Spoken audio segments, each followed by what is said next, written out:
morning, everyone. Happy Women's Equality Day. A day where we're here to talk about women's freedom to vote, as the amendment to the Constitution provided, women's freedom to make their own decisions, their healthcare decisions, and that'll be part of our discussion today. I appreciate the nice welcome from Chancellor Harwood. He's such a star in our community, and it's always a joy to see his vision as to what comes next here. And we're very happy to see each and every one of you. We'll be hearing from a number of our special guests here. I'm very honored to be representing San Francisco along with Jackie Speier. The two of us share the representation of this great city, this great community, and sometimes we share the representation of UCSF, just depending on where we are at the time.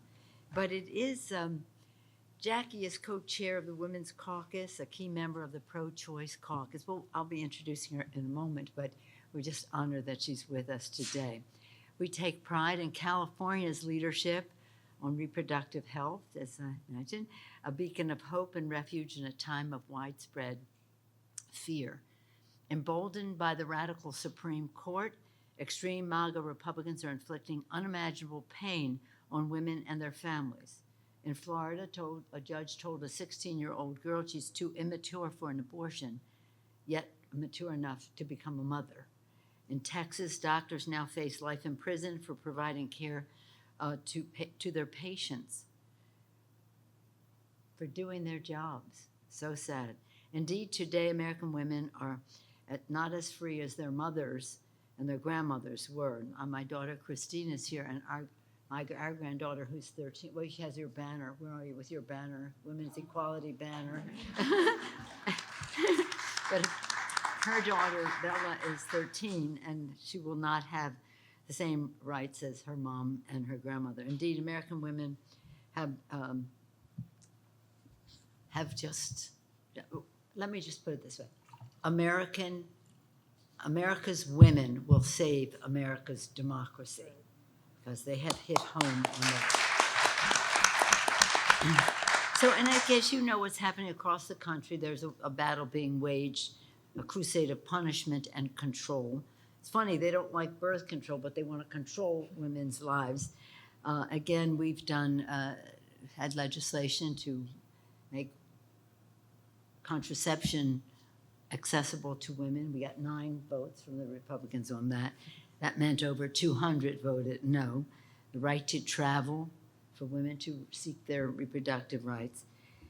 And again, we want to put people over politics in all of this. So again, we passed the Roe v. Wade to be enshrined into our Constitution, establish again the federal right to birth control, reaffirm freedom to travel, and we have more to do.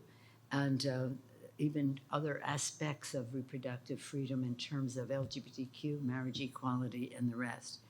We just are not going back.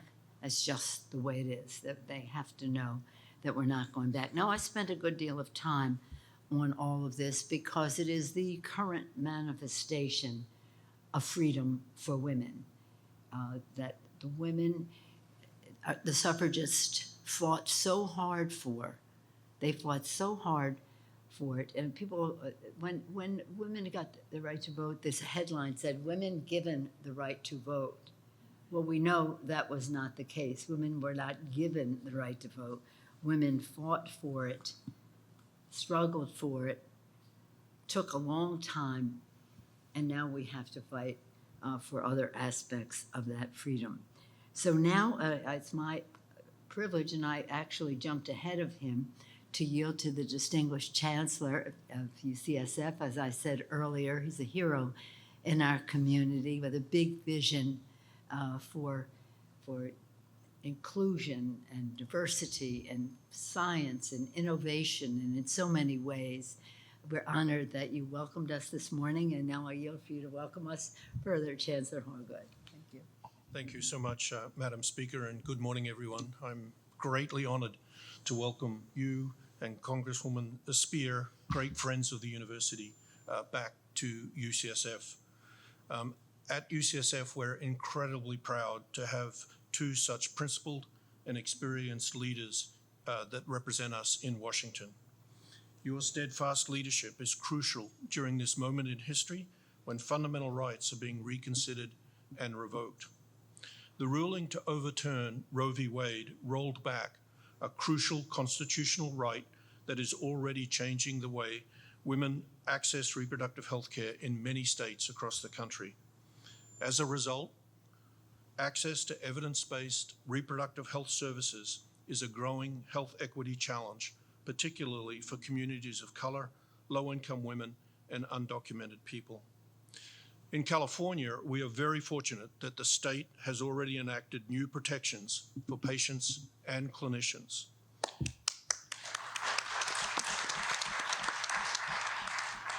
We also appreciate that under your leadership, the U.S. House of Representatives quickly passed legislation to the Dobbs decision, although the prospect in the Senate is not so promising. Here at UCSF, we are also concerned about ensuring that the next generation of clinicians is properly trained in the full range of women's reproductive health services.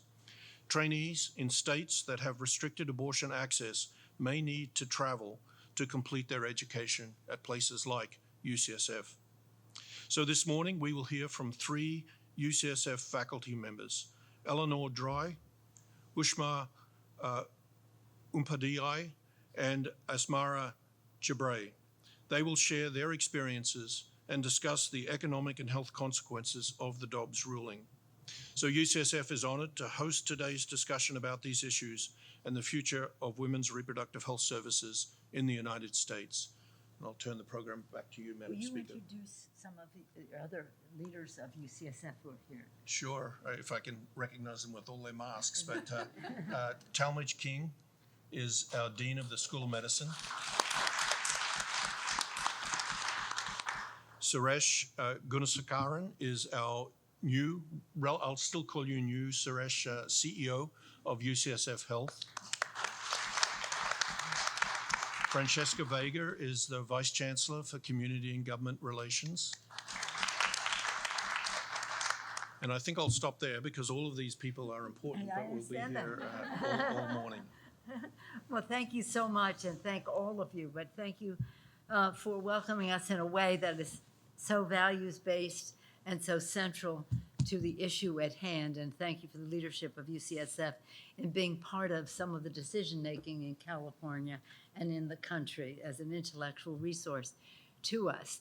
It's now my honor to yield to my distinguished colleague from the state of California, from the San Francisco Bay Area, a leader in the Congress, as I said, co-chair of the Women's Caucus, but just also a champion on the Armed Services Committee for Women in the Military, a champion for the ERA, for the Women's Museum, everything there, but in so many other ways, a champion for, again, our security of our country as member of the Intelligence Committee, a person who wants fairness in our economy, whether it's women, people of color, and the rest, and again, respect for individuals.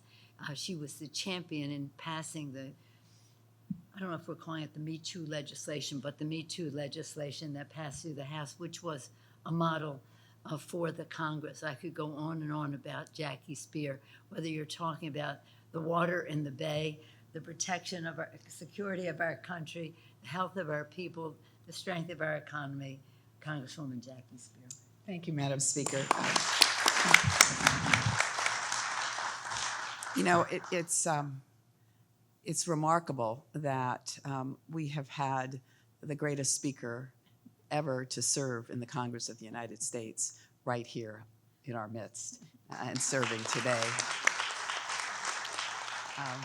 I'm honored to join you today and every day to promote the quality of life for women and men and children in our country. You mentioned Women's Equality Day, which reminds us that back in 1920, it was the first time that women had the right to vote, and it didn't come easily. It took 70 years. Susan B. Anthony didn't live to see it, And one of my vivid recollections, not that I was there back then, but it is the story of women who every day marched in Washington, D.C., and they marched right past the White House. And finally, they decided to chain themselves to the White House fence, and people were outraged that they would do that. And then 35 of them were taken in what's called the Night of Terror in 1917 to jail. And they were assaulted, they were sexually assaulted, one had their eye taken out. I mean, all out of a commitment to make sure that women got the right to vote. So we are joined here today by all of you and by all the women across the country who are taking up that same battle again. Because since Dobbs, 15 states now ban abortion. That number may grow to over 30. We already know that 10 million women in this country live in states where, as women of reproductive age, they cannot get an abortion. 10 million women. That number may grow to over 33 million, which is half the women of reproductive age in our country. That's what's at stake. The legislatures throughout the country aren't stopping there. There is a frenzy of members, mostly men, who want to criminalize providers. It's going to have a chilling effect on reproductive health care in this country. It's going to place at risk the women's lives who are pregnant and seeking abortions and who have complicated pregnancies. And as we've already seen, you can have your water break and no longer have amniotic fluid, and yet you're expected to continue to carry that fetus. And they're not going to stop there either. There is an interest in restricting contraception, especially Plan B. To put that in perspective, at an appropriations hearing very recently, the amendments that were being offered by our Republican colleagues defined contraception only as condoms. Think about that. This is the most reactionary and destructive setback for women in the United States, certainly in our lifetime. It's the first time that rights have been taken away from Americans by the Supreme Court. As many of you may know, I had a second trimester abortion. It was a baby that my husband and I desperately wanted, but it was not meant to be. So I have lived that anguish, that decision making, and it is an issue that impacts women in a very profound way. It's important to point out that 59% of women who seek abortions are mothers already. They want to care for their families.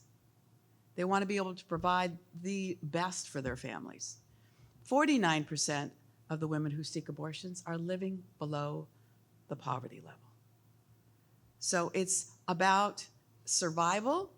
It's about situations where there might be an abusive relationship, a changed set of circumstances, and it's a very personal decision that's made, as we know, by a woman and her physician. The Turnaway study is a study that UCSF has done an extraordinary job on. I hope someone is going to speak directly to it. But it shows that if you do not have the abortion, your life turns into one of deep poverty. As the speaker said, I chaired the Military Personnel Subcommittee. We've already looked at this issue. There are already 106 bases in states that have banned abortion. The number may grow to as many as 132. That's a minimum of 70,000 service members who are women who will be impacted, not to mention the service members whose spouses and dependents are going to be impacted. So we're actually, I think our message here today is we're not taking this sitting down, although we are sitting down right now. The vast majority of Americans support a woman making this decision personally and privately, both Republicans and Democrats. Younger men and women are speaking up, and we need only look to Kansas, where 70% of the newly registered voters, before their initiative was taken up, 70% of the newly registered voters were women. And in the 10 states that recently were reviewed, 55% of the newly registered voters were women, compared to only 9% that were men. So I think the message is clear. We are going to fix this for American families and women.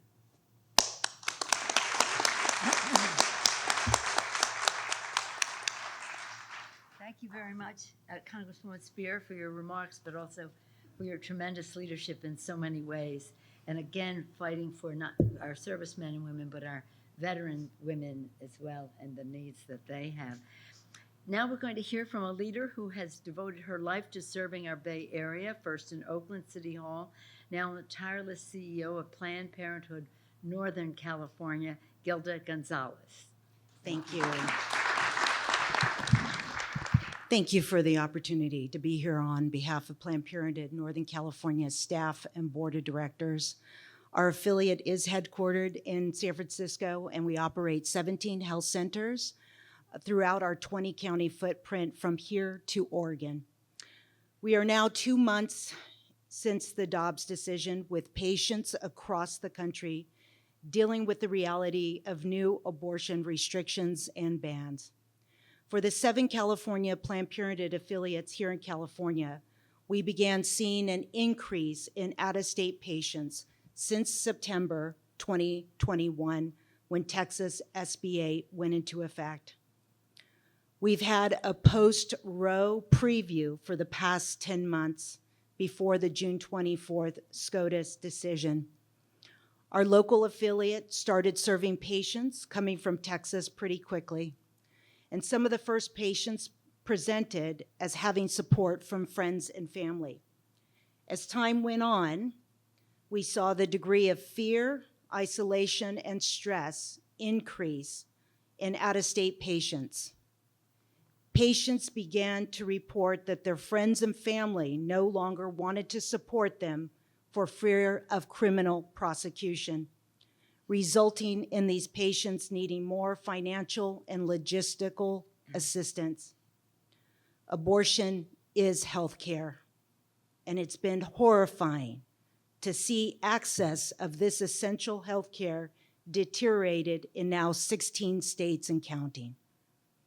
Even as we manage through the post-Roe reality, I want to acknowledge the pre-existing challenges to equitable access to abortion and other reproductive health care in California already. We have ongoing struggles to fill clinician positions throughout our service areas. In many of our northern rural locations, we are the only abortion provider within 100 miles. The workforce challenges are very real, and this may be an impediment to further operational scaling up.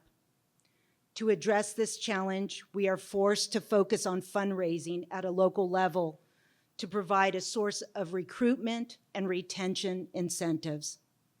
Since the Dobbs decision, another prevalent concern is operating in gray legal landscape due to the fluidity of other state bans and restrictive laws that we may need to mitigate for. Patient aftercare is one of the many areas that is challenging to navigate, and I'd like to share a particular story. We cared for an out-of-state patient from a banned state recently. The patient was under 10 weeks gestation and opted for a medication abortion. She followed all recommendations regarding follow-up care. When the patient returned to her home state, she started experiencing symptoms of cramping and bleeding. She went to her local ER, and they declined to treat her after she disclosed she had had an abortion. The ER staff advised her to return where she had it done. She then had to fly back to us here in California. because of the lack of provider care available to her.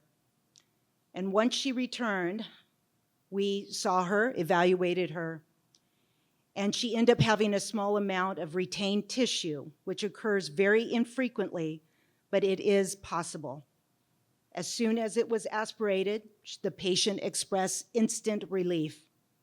She left immediately after sharing that she needed to return home in time for her children's first day of school. This patient had military insurance, which did not cover the care she received, so she was self-pay. Thank goodness this patient, already a mother, could return to California and receive proper aftercare. We hold our breath for the moment that a patient is not so fortunate.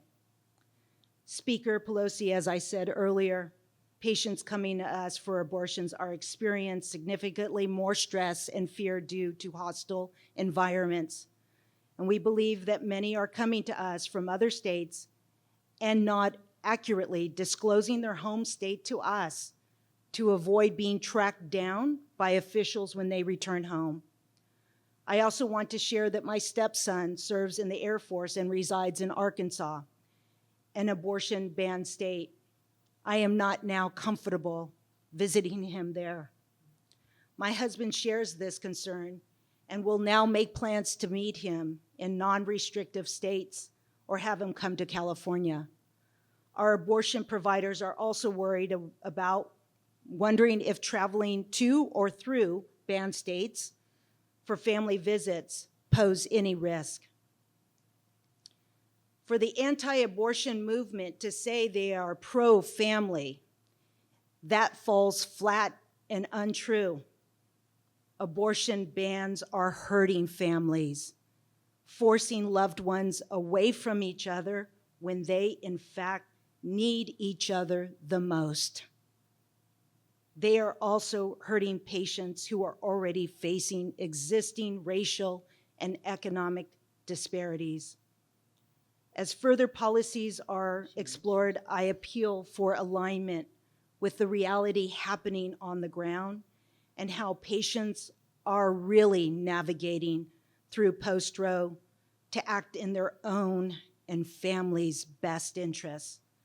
We need leadership at the federal level to further address protecting patient data for abortion care, further protections for providers, protect those who assist patients in accessing abortions, make more investments in family planning services, and protect patients needing further aftercare when returning to banned states. Lastly, every day I'm inspired by how incredibly focused and committed our clinical staff are. In this moment, providing compassionate care no matter what. Even though we operate in the discomfort of many unknowns and unrealized risk, it is not stopping us. I tell our staff every chance I can that they now have some of the most important jobs in the country now. And they are true heroes, and I hope you agree. Yes, indeed. Thank you for convening this roundtable, and I'd like to extend a tour to you of our new San Francisco flagship health center so you could hear some of the stories from our frontline heroes advancing California's promise of being a reproductive freedom state for all. Thank you. Thank you very much.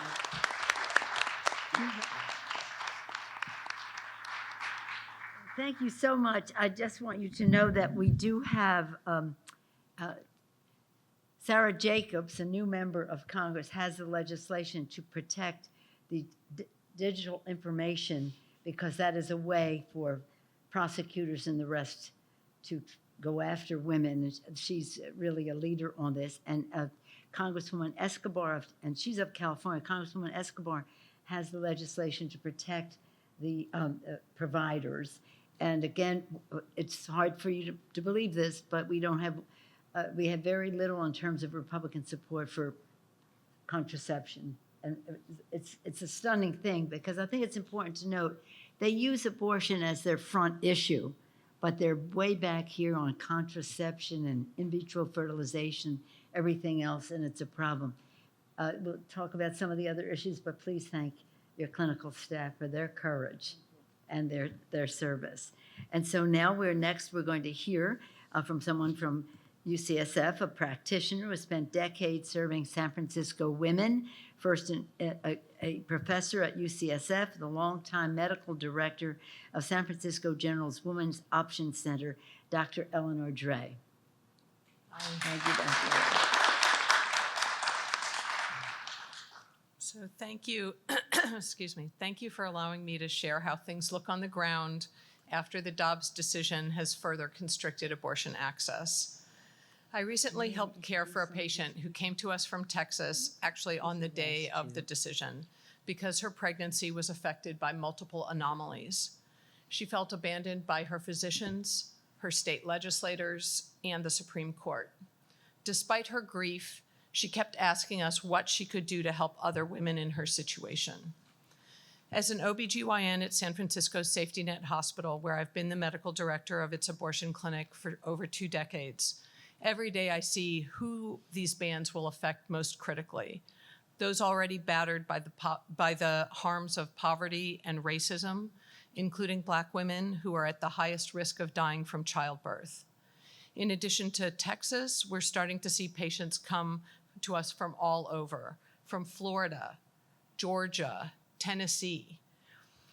Even before the Supreme Court invited states to ban abortion, patients already faced insurmountable challenges to access abortion care, with many unable to get Medicaid funding, even though most patients getting abortions are poor or low income, and struggling to get to geographically distant providers. Abortion care is far safer than childbirth, but prompt access to care is critical, both to keep abortion as safe as possible and also to decrease patient suffering. When states limit abortion access, they either delay abortions or force women to continue a pregnancy they feel they cannot. When states confuse physicians by telling them they only can complete an abortion if the woman may die, states put doctors in the position of unconscionably endangering their patient's health, something no doctor has ever been taught how to do. Another downstream effect that we're already starting to see is a workforce drain from forced birth states. Graduating medical students don't want to match into OBGYN residencies where thousands of trainees will be unable to become full-scope physicians because they won't be able to support their patients' autonomy or learn the skills needed to safely manage obstetric complications. High-risk pregnancy specialists are leaving states where they can't mention the full range of options to patients who face devastating pregnancy complications, endangering patients' health and stripping them of the ability to end a pregnancy even when faced with a lethal fatal anomaly. Losing skilled physicians means these states will have to cope with an inadequate workforce exactly when they'll need to care for an increasing number of births to their many residents unable to get the abortions they needed to preserve their health, families' resources, and visions of their futures. Until people have the political power to reverse state abortion bans, we must rely on self-managed medication abortion to keep people safe. As much as I would love for people to have access to clinic-based abortion, if that's what they need or prefer, even with funding to support travel from restrictive states, most patients will not have the resources to get to a clinic. Most can't get enough money, childcare, time off work to travel far from home. This isn't to mention their fears that if they somehow manage to have an abortion, they would be thrown into jail. So what do we need to do to keep abortion safe right now, given these limitations? We need continued federal support for self-managed abortions. Patient-directed care is the future of medicine, and currently safe and effective pills are the only way we can get abortion access at scale to the 26 states with bans. To make this happen, we need pressure on the FDA to put mifepristone and misoprostol over the counter as they are in many countries. These medications are safer than Tylenol. We also need CMS guidance directing that states have the right to define abortion telehealth as occurring where the provider is, regardless of where the patient is located. We must ensure privacy protections, Big tech firms must erase search histories related to abortion to prevent subpoenas from revealing search data that prosecutors could use for criminal charges. And we need clear CMS guidance to protect abortion medical records. Abortion care should be as protected in patients' medical records as mental health and addiction treatment is, requiring specific consent to be released. We clinicians need your help to preserve the safety of patients whose health and future have been endangered by the worsening tragedy of intrusive, inhumane abortion bans.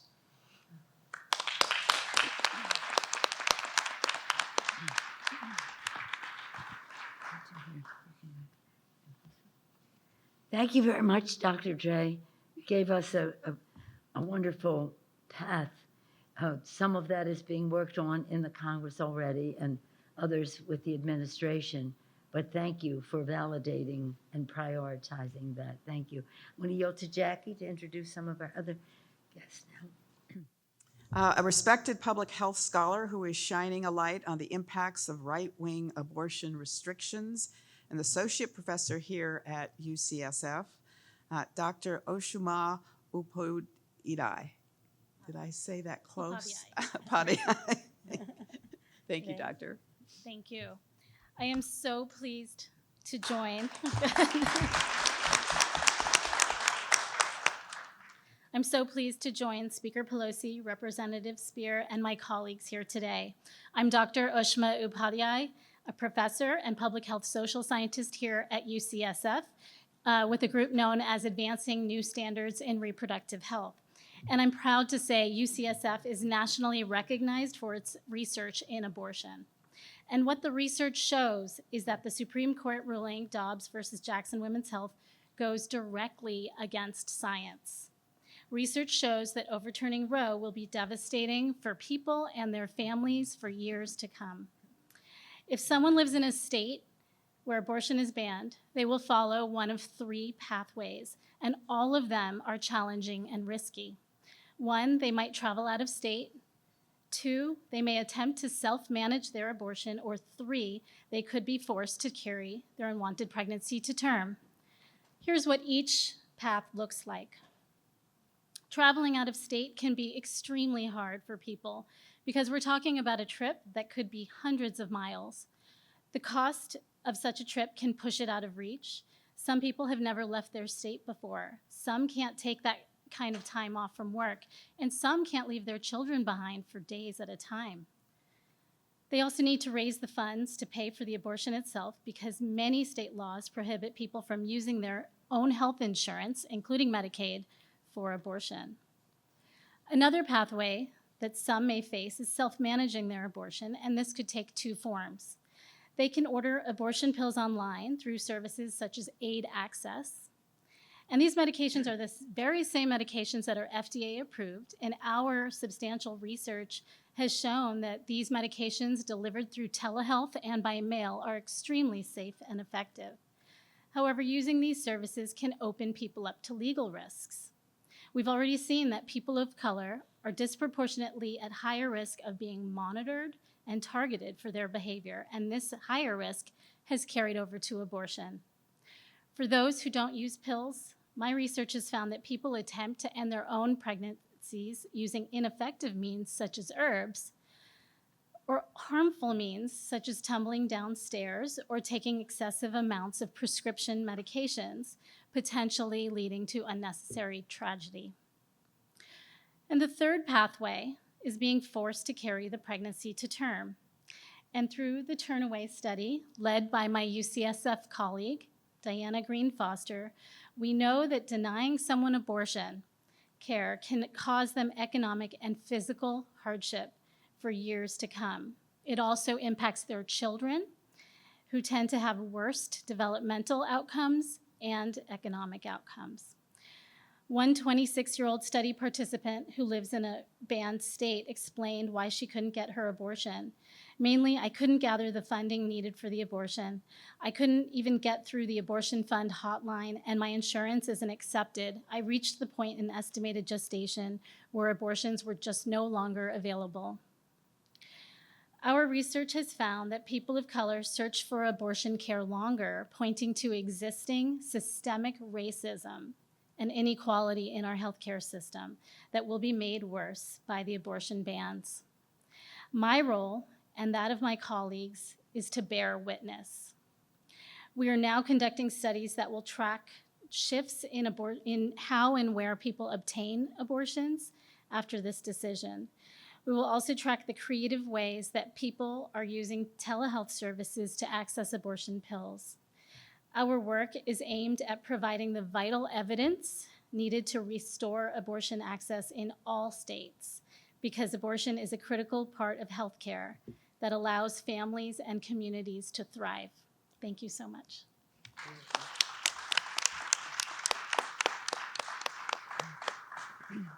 Our next speaker is a force for reproductive justice across our state.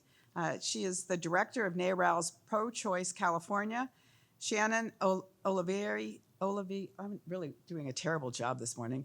Olivieri Hovis.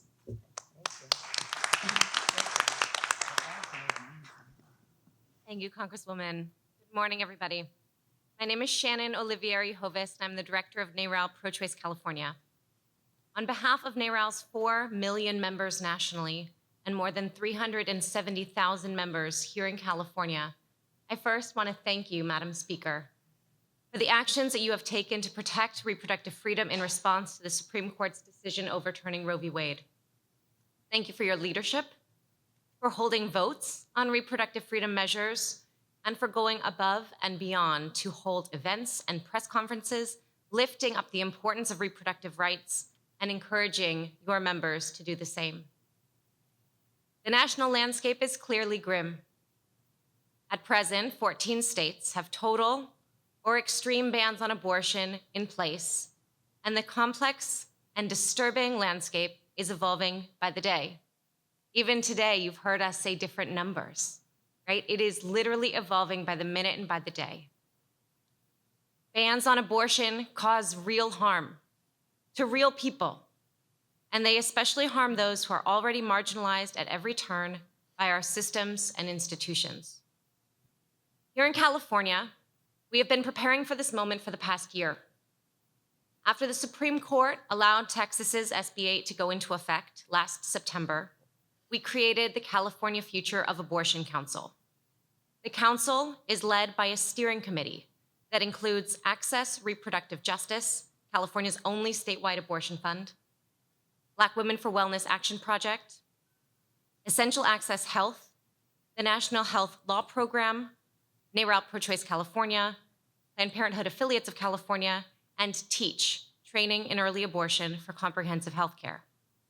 Throughout last fall, we convened in working groups with policymakers, researchers, advocates, providers, patients, and more to examine California's legal protections, infrastructure, and persistent access barriers to develop a blueprint to prepare California and states like ours to meet this moment. Our report included 45 policy solutions, and this year we are backing a 16-bill legislative package, which includes bills to provide legal protections for abortion patients, providers, and those who assist someone in accessing abortion care, stabilize California's provider network by reimbursing abortion providers who provide care to uninsured, underinsured, and patients with low incomes, including those coming from out of state, and create the California Reproductive Service Corps to improve California's abortion access deserts and provider shortages, especially in our communities most in need. The bill package also includes the state constitutional amendment, Proposition 1, to specifically enshrine the right to abortion and contraception in our state constitution, so that the promise of reproductive freedom is guaranteed for generations to come. This fall, the Future of Abortion Council will convene in a similar fashion to evaluate the changing landscape and identify the most pressing set of priorities to ensure that California is protecting our providers and anyone who seeks care here to the greatest extent possible. And we are collaborating with advocates in states like Oregon, Washington, and Colorado to collectively strategize, learn from one another, and emulate each other's successes. We know that public opinion on the issue of reproductive freedom is overwhelmingly on our side, as demonstrated most recently by the outcome of the ballot initiative in Kansas. Earlier this week, a poll from UC Berkeley found that 7 in 10 California voters support Proposition 1 here in California. California has long played an outsized role in providing abortion care in this country. Before the fall of Roe, 1 in 4 healthcare facilities that provide abortion care nationally were located in California. That proportion is now increasing, of course, as abortion clinics across the country are forced to shutter. We will continue to fight alongside you to pass the Women's Health Protection Act and enshrine a federal protection for access to abortion care. No matter what happens next, NARAL will continue fighting to protect access state by state, ban by ban, working with our partners and mobilizing our millions of members. Thank you, Madam Speaker. Thank you, Shannon. Our final speaker is a certified nurse midwife, selflessly serving this community, an outspoken force for justice and health, and an assistant clinical professor here at UCSF. She is here to share her personal story. Asmara Gabre. Thank you.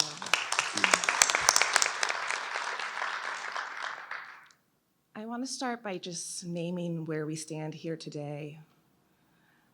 I am here today, and I'm honored to carry a legacy of Black midwifery here in the United States that has been in place since the foundation of this country. Despite all the circumstances at hand, including enslavement, taking away of our children, the removal of the indigenous people on this land, Black midwives were providing inclusive reproductive health care to everybody. That included abortion care. Today in 2020, we have less than 5% Black midwives in this country.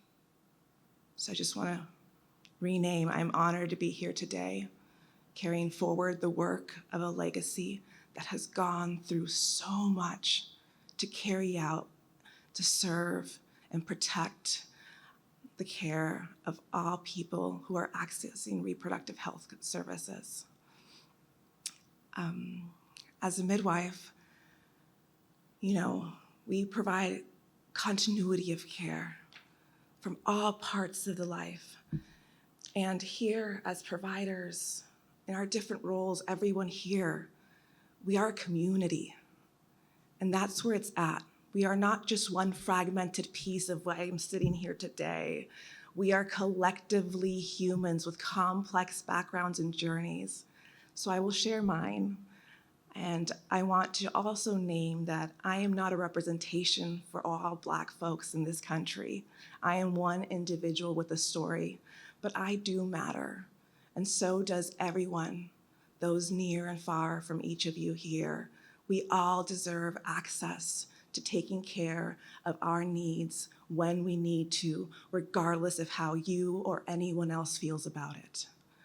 And so I want to share my journey as a timeline of different points in my life where different individuals who might be viewing this here today did not anticipate or predict or think that my life mattered based on the statistics of where I can or could not be, based on so many studies that share with us where the outcome may have been based off my background.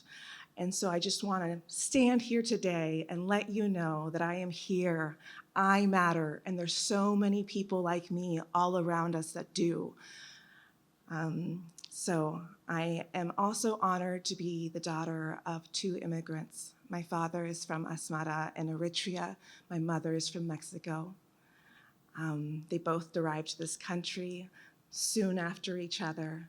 And unfortunately, my father being a refugee from Eritrea, war-torn country with a recent father who was murdered,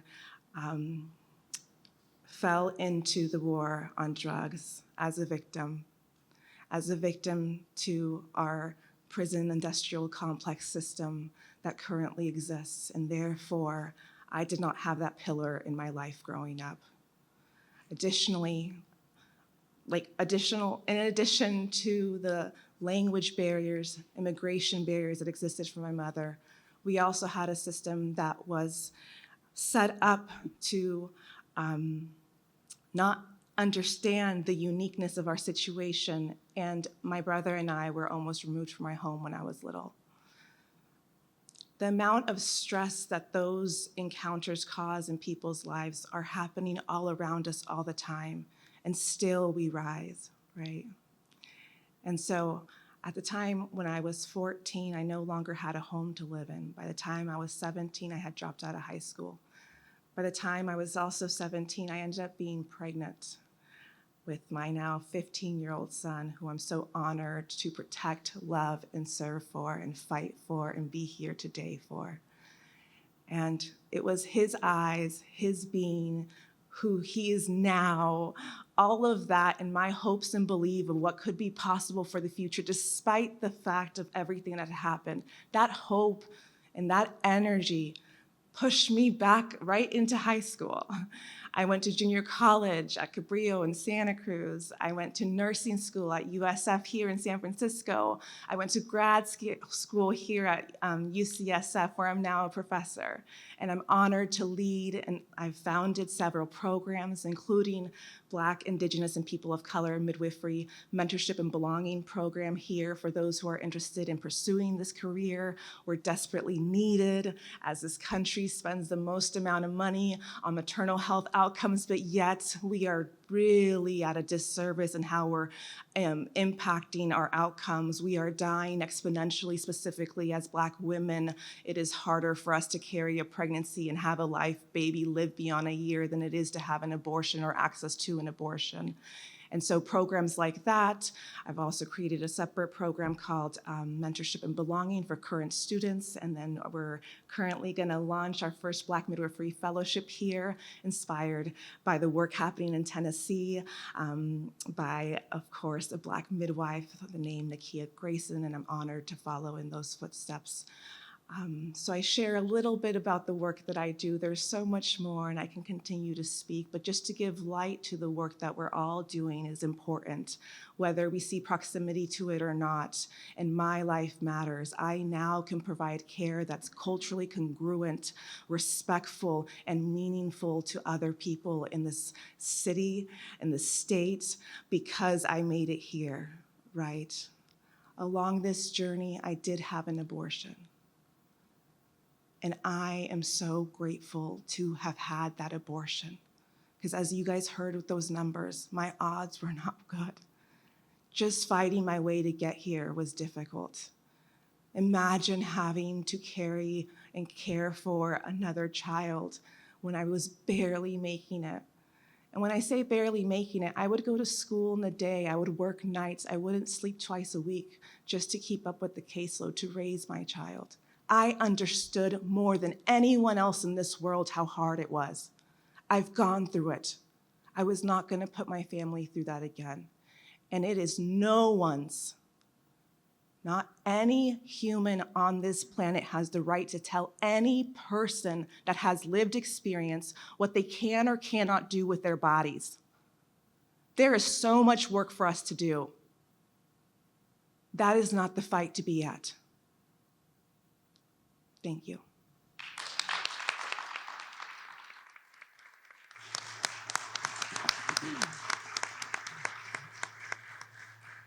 Thank you very much to all of our very special guests, whom I will acknowledge, but I want to yield now to our distinguished chair of so many committees in the Congress, and the Women's Caucus in particular for today, Congresswoman Jackie Speier. Thank you, Madam Speaker. You can't leave this room and not be inspired by the incredible talent and passion of all those who have spoken, and the clear-eyed view that we're not going to take this sitting down. The fact that we have a government now on a federal level that is mandating pregnancy. Government mandated pregnancy.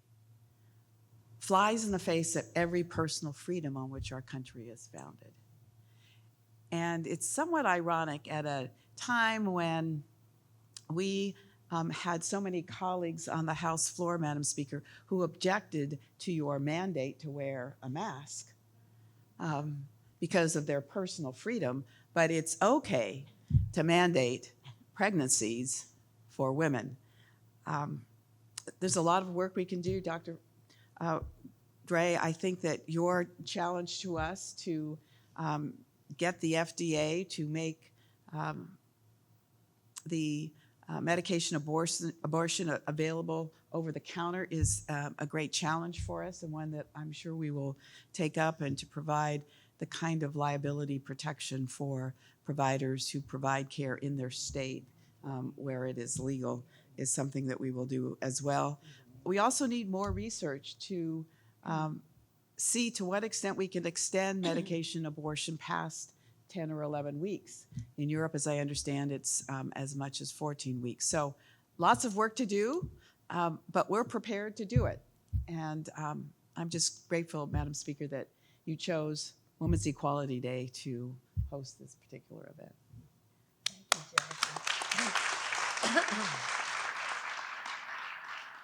Thank you very much, Jackie. I want to thank our very special guests for their presentations. Shannon, Dr. Dre, Asmara, thank you for sharing your personal story. To Ushma, thank you. And also to Gilda. Is Gilda. Yes, Gilda's still with us. Thank you, Gilda. You all gave us great guidance. But one word that was through all of the discussion was the word of justice. The fact that this is such an assault on women of color and women in lower income families is just sinful. It's sinful. It's wrong that they would be able to say to women what they think women should be doing with their lives and their bodies, but it's sinful, the injustice of it all. So thank you for making that central. And you did too, Dr. Hargrove. Thank you so much for making that so important. California, how fantastic is our state. And thank you, Governor Newsom, and our state legislature, and the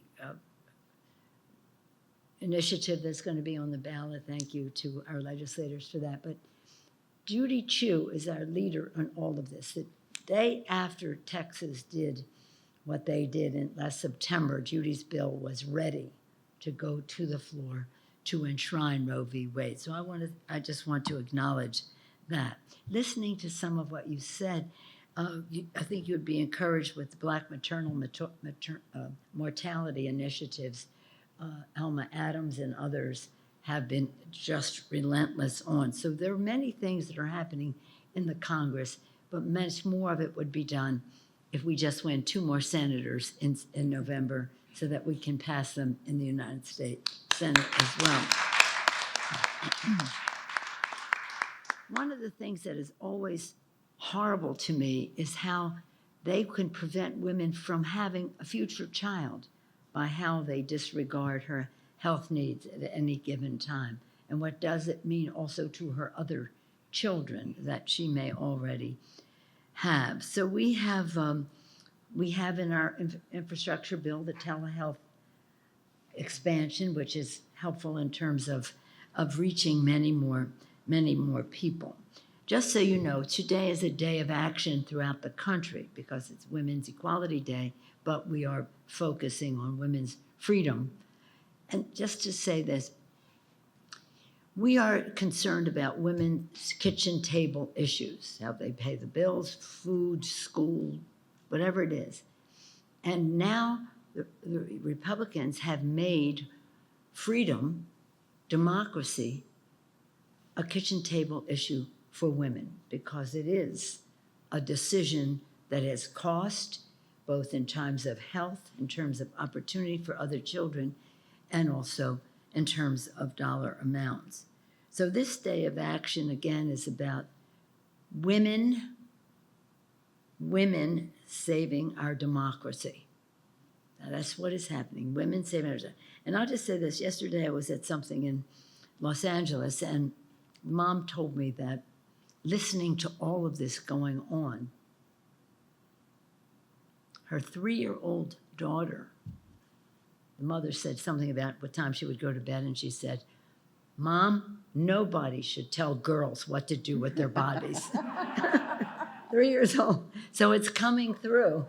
It's coming through a whole other generation. Hopefully the boys, little boys, are hearing that as well. But this is, we have our, shall we say, areas of disagreement even in our own state that we have to deal with, but not to impair the leadership that our state is taking, and we're proud of that. I'm proud of the House Democrats for the leadership they have provided right across the board with our pro-choice majority in the Congress. But there's, again, some more legislation that is necessary, and you're prioritizing it has been very important to us.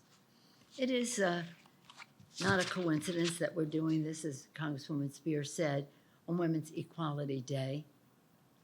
Women's Equality Day, women fighting and winning the right to vote.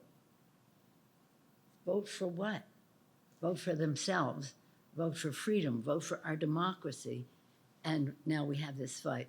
It's just be very clear, this is what we see every day. The Republicans want to ban abortions in the country, and if they took the leadership in the Congress, they would make it a national ban on abortion.